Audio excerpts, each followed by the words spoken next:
ends of the earth. For you alone are the Son of God, and all the world will see that you are God. You are God.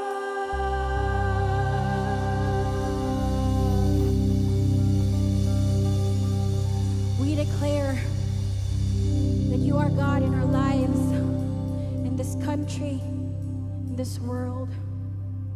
And we will not be ashamed as we stand firm in our faith to declare who you are, Lord God, to the people who do not know you yet.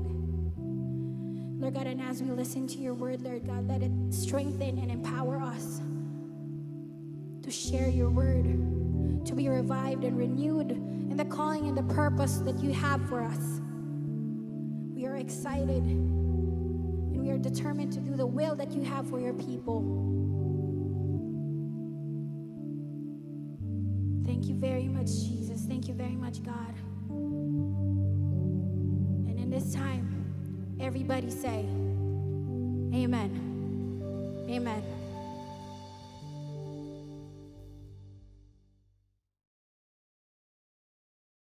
A blessed evening to everyone at welcome sa ating midweek service. It is my privilege and joy na magamit ng Panginoon to share His word with you tonight. Kaya kapatid, kung nasaan ka man, dyan ka lang at samahan mo ako hanggang sa matapos itong ating service.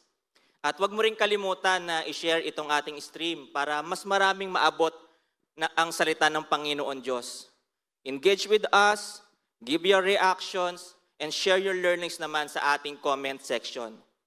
So bago po tayo mag-start, anyanyahan ko po ang bawat isa sa inyo na tayo po ay manalangin.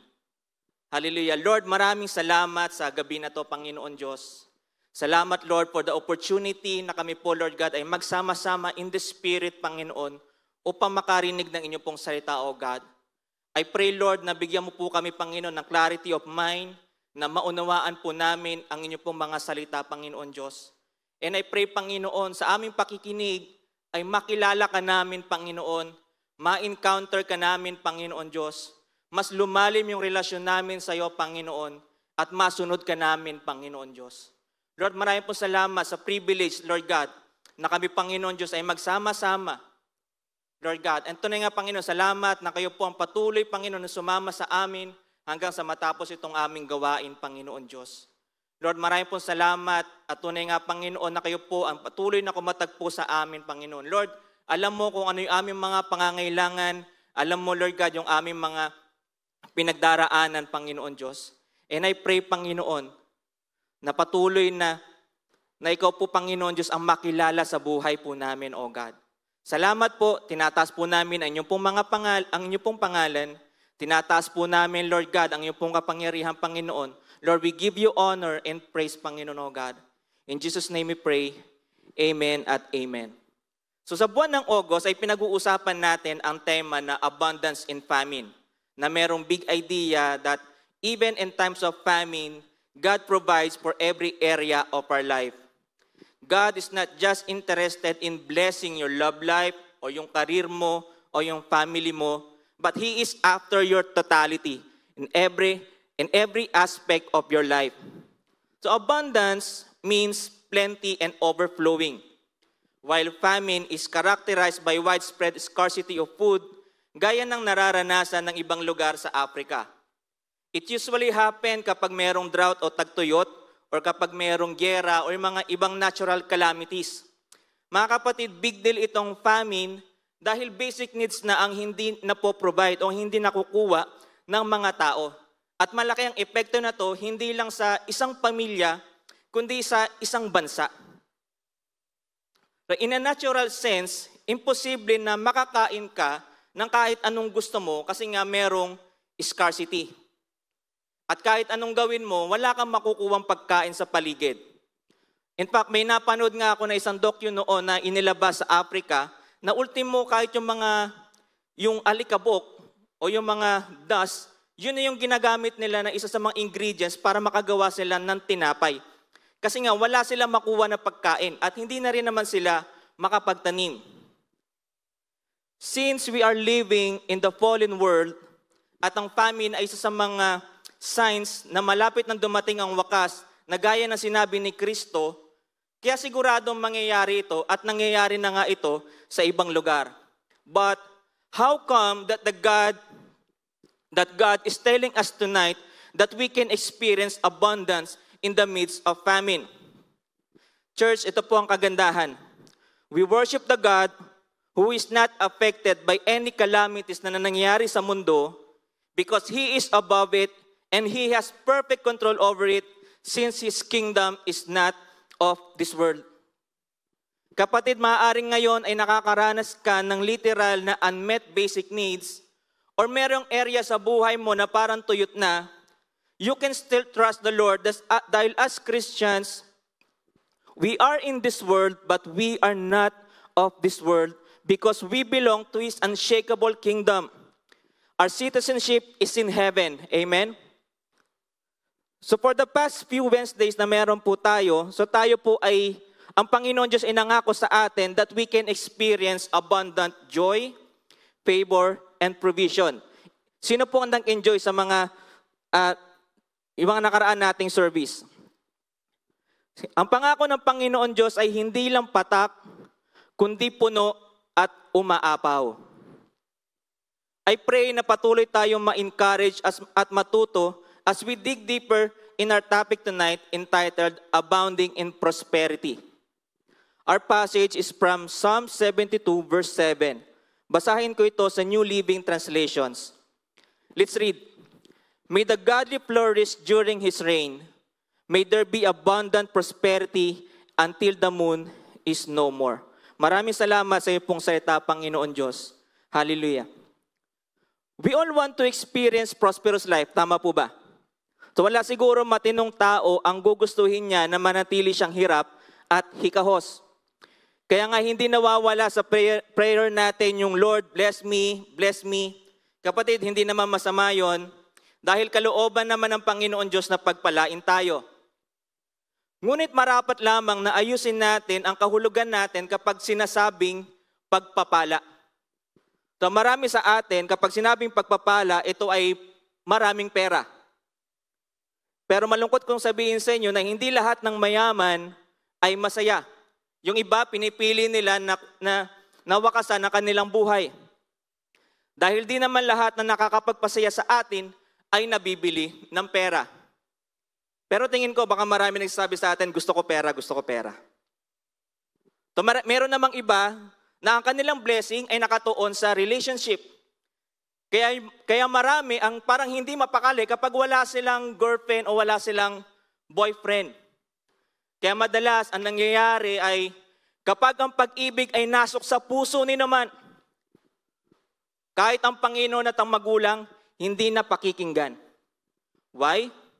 Kasi doon nakabase yung kanilang blessing.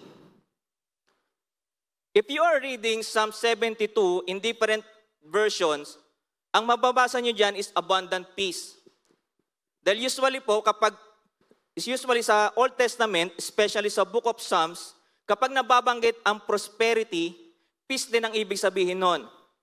Dahil ang prosperity in Hebrew is shala, having the same root word ng peace, which is shalom.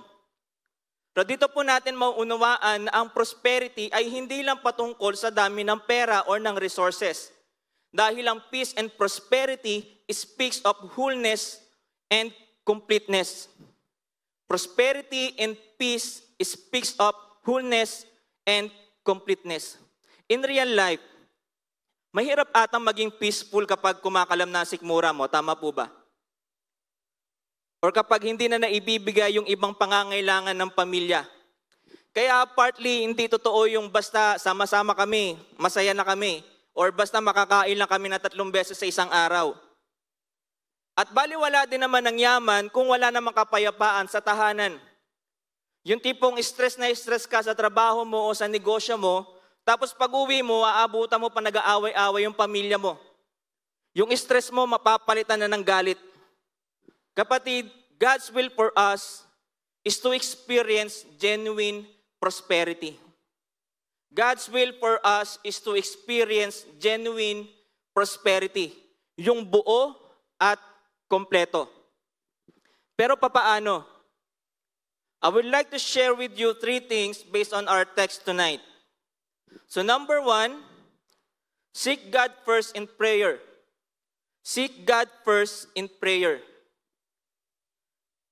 The whole chapter of Psalm 72 is actually a prayer. May mga nagsasabi na ito ay prayer ni David for his son Solomon since siya na ang susunod na hari. Yung iba naman, sinasabi nila na ito ay prayer mismo ni Solomon. But whatever it is only proper that our default is always in prayer. Amen? The cause and effect of famine is something na hindi natin kayang buhatin for a long time. O yung wala tayong kontrol. Kaya marapat lamang na ibigay natin ito sa may kaya at ang Diyos yun. Sana dumating na tayo sa punto na mapagod na tayo sa pagbubuhat ng hindi naman para sa atin at simulan na nating lumapit sa Panginoon.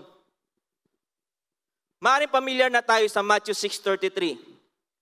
Seek the kingdom of God above all else and live righteously, and He will give you everything you need. In order for us to experience abundance in the midst of famine, you have to be in God's kingdom first. Ulitin ko po yun.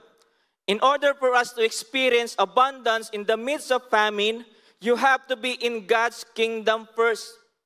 Huwag ka lang sa labas ng gate at nakatayo, dapat pumasok ka sa kaharian ng Diyos. Ginawa na ni Jesus ang lahat ng nire-require ng Ama so we can have an access to His presence. Kahit gaano ka pa katagal na lumuhod or kahit anong palo ang gawin mo sa likod mo, baliwala din yan. You have to go through to Jesus. You just need to believe and put your faith in Him. Every time that we experience any trouble sa buhay natin, it is normal sometimes or most of the times we worry. But as Christians, as a follower of Jesus Christ, hindi tayo dapat manatili sa ganoon since we can go to God directly in prayer, knowing that our King will never leave us nor forsake us. Sa panahon na tuyong-tuyo ka na at hindi mo na alam ang gagawin mo, or mas maganda siguro, bago ka pa dumating sa puntong yon, tumawag ka na sa Kanya. Just like Peter nung siya ay palubog, wala na siyang magagarbong seremonya, agad-agad tumawag siya, sumigaw siya sa Panginoon, Lord, help me. Kung si Peter nga during that time, ay nawala yung kanyang paningin kay Kristo, ano pa kaya kung ikaw, despite sa mga hindi magaganda nangyayari sa'yo, ay nakatuon pa rin ang paningin mo kay Kristo, ay tingin mo ba hindi ka makakaranas ng pagliligtas ng Diyos? Nakakalungkot isipin na marami sa atin ang tumatawag na lang sa Diyos as if no choice na. Tipong, Lord, ginawa ko naman po lahat, wala talaga. Nag-exert na po ako ng effort, wala talaga. Panginoon, ikaw na po bahala, di ko na po ito kaya. Why? Baka kasi wala kang nakikitang access na tumawag sa Kanya. Bakit ka nahihiyan tumawag sa Kanya? Kasi maaaring sabihin mo, kasalanan ko naman po, Lord, bakit ako nagkakaganito eh? Kasi nagmamadali ako eh. Kasi hindi po ako nakinig eh. Kasi sariling lakas ko ang ginamit ko eh. Kasi hindi ako marunong sumunod eh. Kapatid, kung kasalanan mo, mas lalo kang dapat lumapit sa Kanya. Huwag ka nang magmatigas at magmalaki sa Panginoon Diyos. Takbo ka na palapit sa Kanya. Kahit magkagulo sa paligid mo, basta alam mo kung saan ka lalapit, doon pa lang panalo ka na. Amen?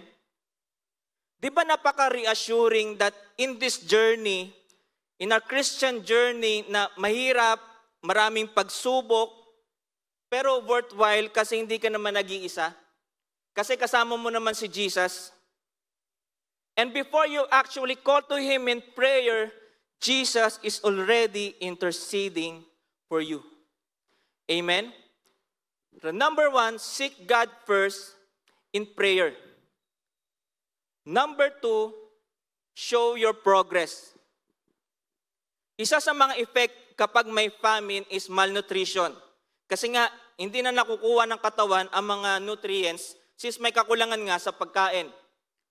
So alam naman natin na kapag walang sustansya ang katawan, ay nahihinder nito ang pag-grow at hindi na de-develop ng tama na maaaring magkaroon ng effect in the long run. In the context of our spiritual life, hindi yan ang dapat na mangyari sa atin. Hindi dapat maging hadlang ang mga bagay na ito para hindi tayo lumago.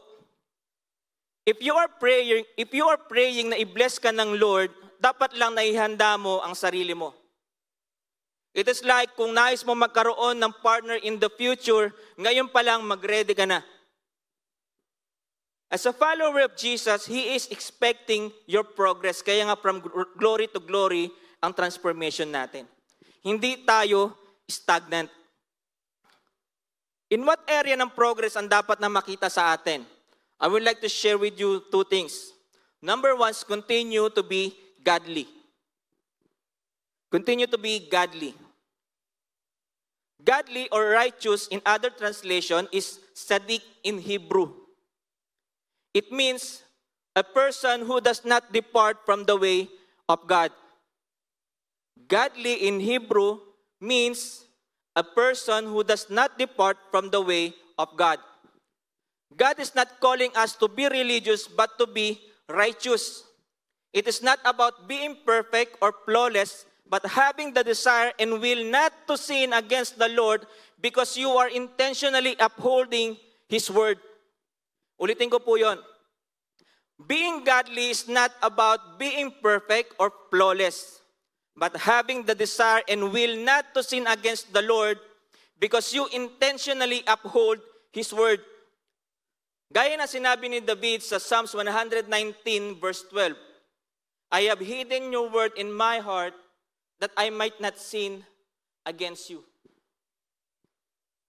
Hindi ito term na ginagamit kasi regularly nagsisimba ka. But it should be our way of life, our worship.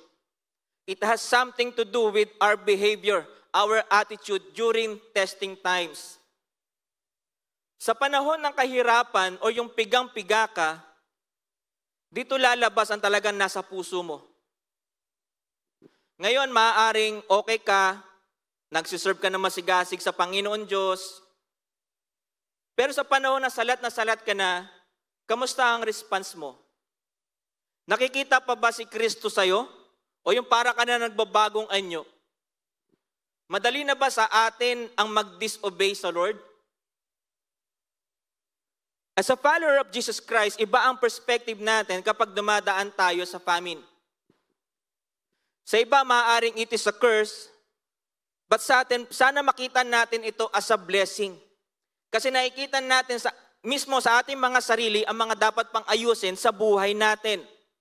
Kaya nga sabi ni James na count it all joy when you face various trials.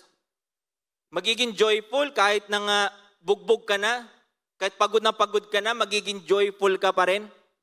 Yes, because we know it has a purpose. Ano ang purpose?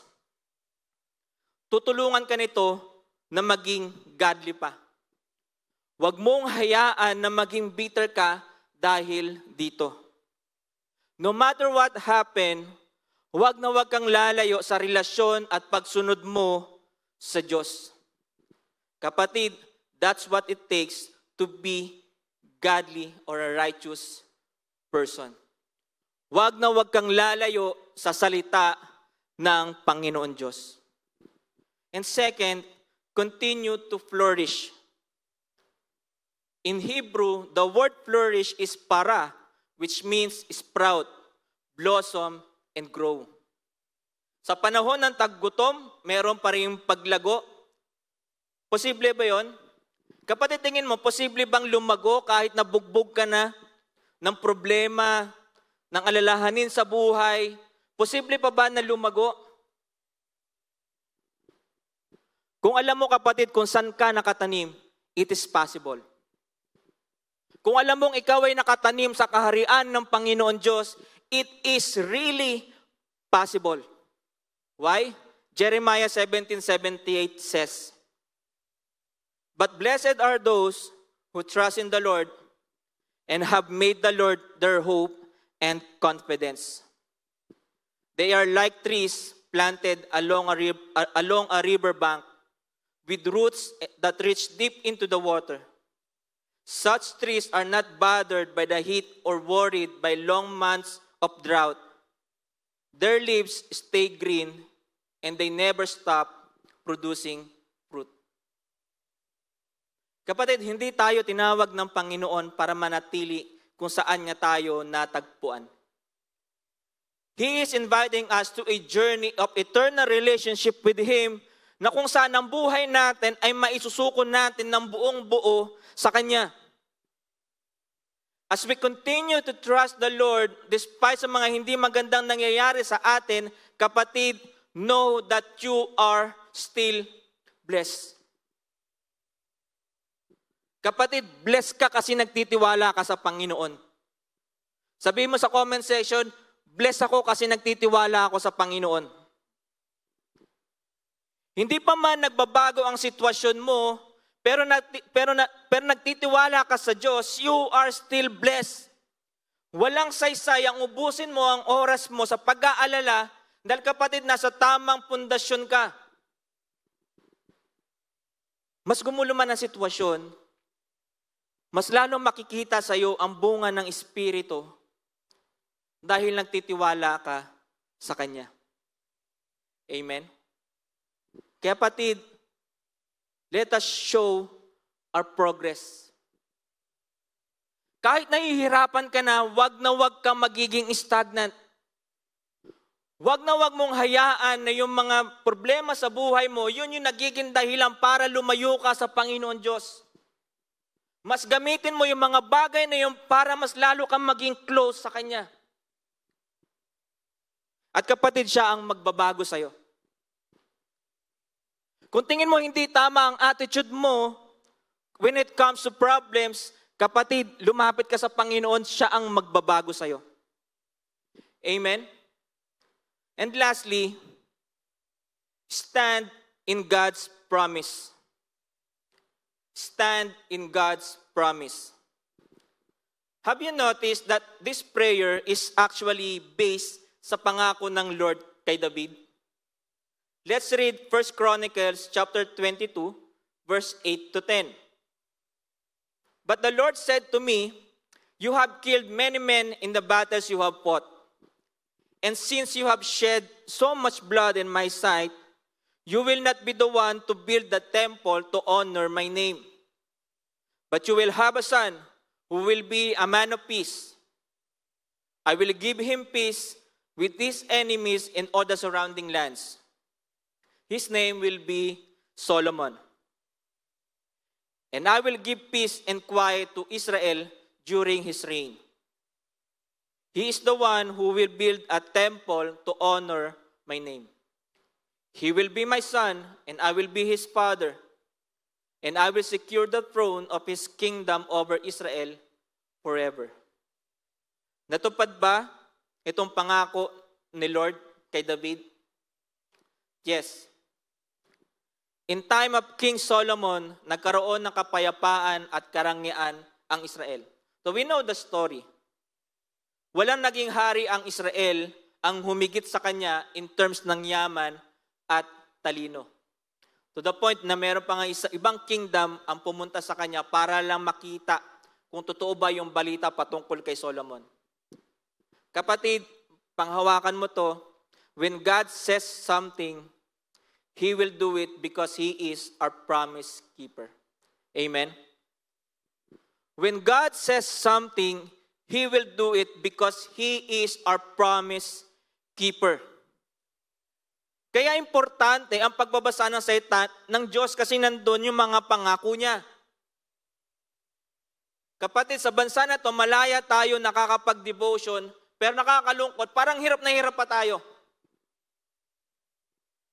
Kung wala kang pangahawakan sa panahon ng kakulangan, paano ka makakatayo na maayos? Ano ang magiging pundasyon mo? Saan ka magtitiwala? Sa panahon na ikaw ay hirap na hirap, paano kung wala kang, kung gutom na gutom ka sa salita ng Panginoon Diyos? Wala ka nang kinakain sa physical, tas wala ka pang kakainin spiritual, ano sa tingin mo ang mangyayari sa'yo? Ano ang pangahawakan mo? Pangahawakan mo yung salita ng tao, limitado rin yan na kagaya mo. Pero ang Panginoon natin, hindi. Our God is limitless. Walang imposible sa Diyos. Why? Because when God says something, He will do it because He is our promise keeper. At sa pag-claim mo sa promise niya, it is equally important na pagkatiwalaan mo siya. It is illogical na maniwala ka matutupad yung pangako pero wala kang tiwala sa nangako. Tama po ba? Kaya nga dapat patuloy tayong lumalago sa relasyon natin sa Panginoon. Kaya yung encounter experience mo ay hindi lang dapat natatapos kasi umattend ka ng encounter retreat. Every day, asamin natin o asamin mo na lalo mo pa siyang makilala. The more we know Him, the more we will trust Him. And the more we will trust, and the more we trust Him, the more we will obey Him. So bakit ko ba pagkakatiwalaan ng Panginoon Diyos? Talaga bang siya, dapat ko ba talaga siyang pagkatiwalaan na kaya niyang tuparin ng kanyang sinabi? Yes, because number one, He is able. Kaya niyang gawin ang pinangako niya since God is the source of all good things. He is able to provide for all our needs and His kingdom is not affected sa kung ano ang mangyayari sa mundo na to. Amen? Yung economy ng ating Panginoon Diyos, sa kaharian ng Panginoon Diyos ay malayong-malayo sa economy ng mundo. Ito ay patungkol sa kanyang kapangyarihan. He can create something from nothing. Maalala natin yung nangyari sa Genesis. Na how He created the universe, just a word. Wala na siyang ginamit kundi yung kanyang salita. Kaya kahit sa panahon ng famine o yung panahon na walang-wala na, we can still experience prosperity. Kapatid, kung sa iba nga nagtitiwala tayo na matutulungan tayo. Diba? Tapos pagdating sa Lord, parang hirap na hirap tayong pagkatiwalaan siya. Nasa Bible na nga yung track record niya. And actually, mga kapatid, kahit anong iyak mo, kahit anong luhod ang gawin mo, kung hindi kayang gawin yon, wala rin magagawa yon. That's why ang intensity ng ating prayer o ng intensity ng ating pananampalataya sa pangako niya ay hindi nakadepende sa intensity ng pagluhod mo. Kundi ito ay nakabatay sa kapangyarihan ng Panginoon Diyos. That's why we can claim His promise because He is able to do it. And number two, because He is willing to do it. Ito naman ang heart ni Lord for us. His will for us is to be blessed. As Jesus promised in John 10:10, my purpose is to give them a rich and satisfying life. Hindi lang yung buhay na kasyang-kasya, kundi kapatid, yung buhay na kasiya-siya. Tinawag tayo ng Panginoon hindi lang para mag-work, kumain, o magpakasal, o magpamilya, kundi tinawag niya tayo para sa higit pang dahilan. If you know His heart for us, imposibleng lumayo ka pa sa Kanya. Sa buhay natin ngayon, I pray na makita natin na wala naman talaga tayong ibang pupuntahan, kundi ang Panginoon, dahil nasa Kanya ang buhay. At kung isusuko mo na lang din ang buhay mo sa Lord, kapatid, itodo mo na. Ganon din naman yun eh. Susunod ka na lang din naman, itodo mo na. Ibibigay mo na lang din naman, itodo mo na. Why? Kasi unang-una siya naman ang nagbigay sa atin ng buhay. And as I end, the whole chapter of Psalm 72 is not just a prayer. It's not just a prayer for the next king, but a prophecy for the coming of the greater king, Jesus Christ, the son of David. Yung kaharian ni Solomon, nawasak because of his disobedience. Pero yung kaharian at paghahari ni Jesus Christ, kailanman ay hindi matitinag. That's why we have to realize that the true and eternal peace and prosperity can only be found in Jesus. True and eternal peace and prosperity can only be found in Jesus. We can only be whole and complete in Jesus. Amen? Isaiah 48:22 says, "But there is no peace for the wicked." Wickedness in the Bible ay hindi lang yung pumapatay ka o yung nagnanakaw ka. Pero wickedness yung wala ka lang pakialam sa Lord. Yung kahit every Sunday na umaattend ka sa church, pero kapag gagawa ka ng isang desisyon, hindi kasali si Lord. That's wickedness. Yung sasagutin mo, yung manliligaw mo, or manliligaw ka na walang approval ni Lord, maaaring feeling blessed ka, pero sa paningin ni Lord, hindi. Why? Because that is wickedness. And the Bible says, there is no peace for the wicked. Mark 8:36-37 says, "And what do you benefit if you gain the whole world but lose your own soul? Is anything worth more than your soul? Marangya ka nga dito sa mundo na ibibigay ang wants and needs mo. Pero after naman sa buhay mo nito, eternal hell ka naman. It's not worth it. Sagana ka for 80 to 100 years, pero punishment ka naman for eternity. Kapatid, it's not worth it. You call yourself a Christian, pero wala ka namang panahon na mag-serve sa Lord or mag-devotion dahil busy ka na magpayaman. You experience tremendous blessing from Him, pero nakalimutan mo naman siya. Kinalimutan mo na siya, pati yung calling niya sa'yo, kinalimutan mo na din. Hindi ba tayo thankful na nagsisilbi tayo sa isang hari na ang iniisip niya ay ang para sa kabutihan mo? Siya yung hari na unang nagmahal sa atin sa panahon na wala tayong pakialam sa Kanya, sa panahon na ginagawa natin ang gusto natin, na hindi natin siya pinakikinggan. Kahit na tayo ang may utang sa Kanya, pero pinili niya itong bayaran by His own blood, kasi wala naman talaga tayo maibabayad sa Kanya. And yet, kapag dumadaan tayo sa famine, parang ang dali natin siyang kalimutan, or worse, sumbatan, as if iniwan at inabandon ka niya. Kapatid, we serve the God who never leaves us nor forsakes us. Hindi tayo iniiwan ng Panginoon kung saan-saan lang tayo nakatingin. We all want to experience prosperity, pero madalas sa mali natin hinahanap. Unless we find our satisfaction and completeness in Jesus Christ, we will never ever experience genuine prosperity.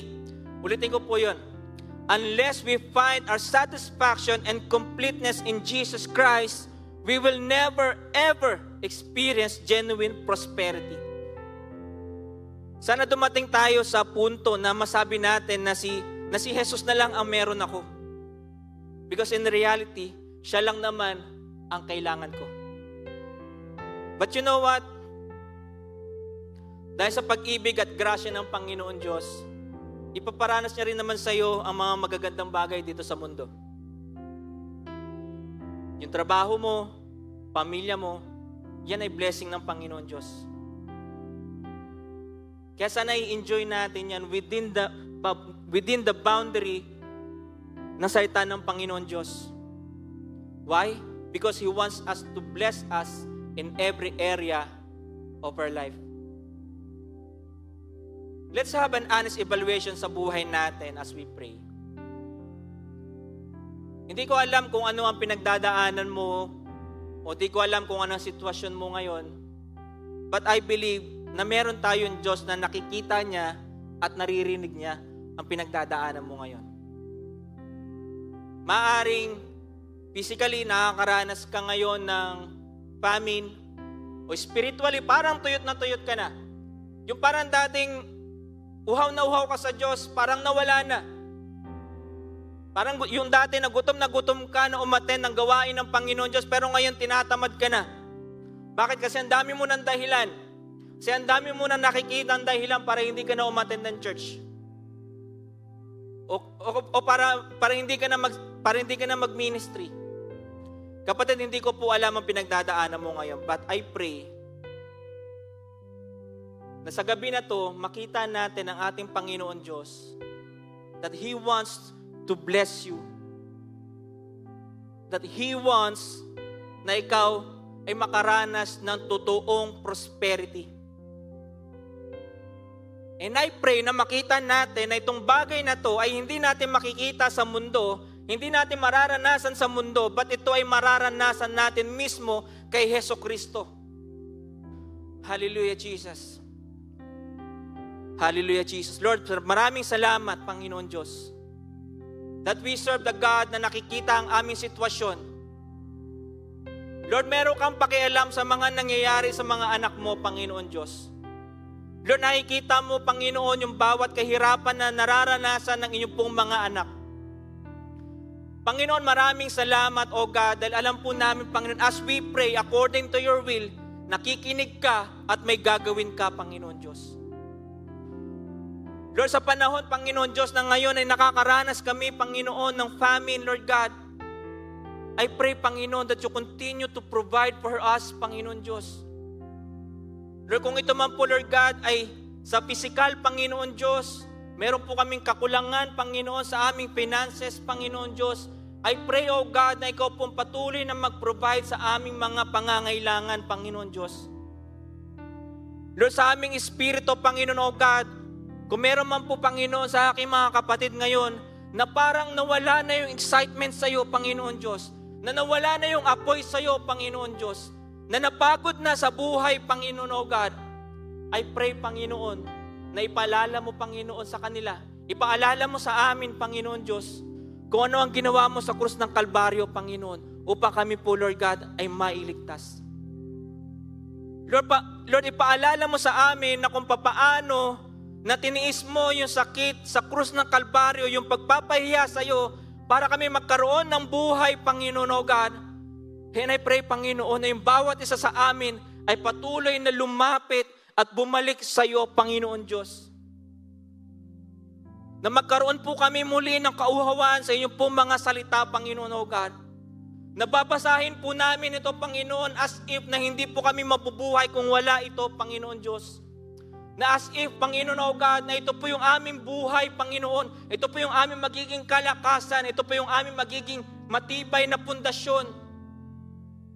Panginoon Diyos, maraming salamat na hindi ka patapos sa buhay po namin, Panginoon, O God.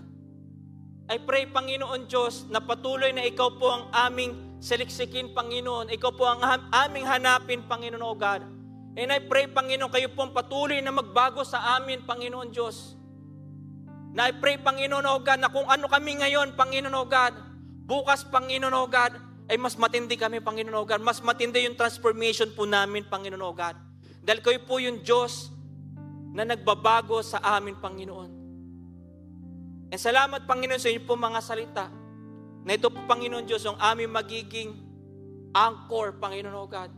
Na ito po, Panginoon Diyos, yung aming magiging sandalan, Panginoon, sa panahon ng kakulangan, O God. Hallelujah, Jesus.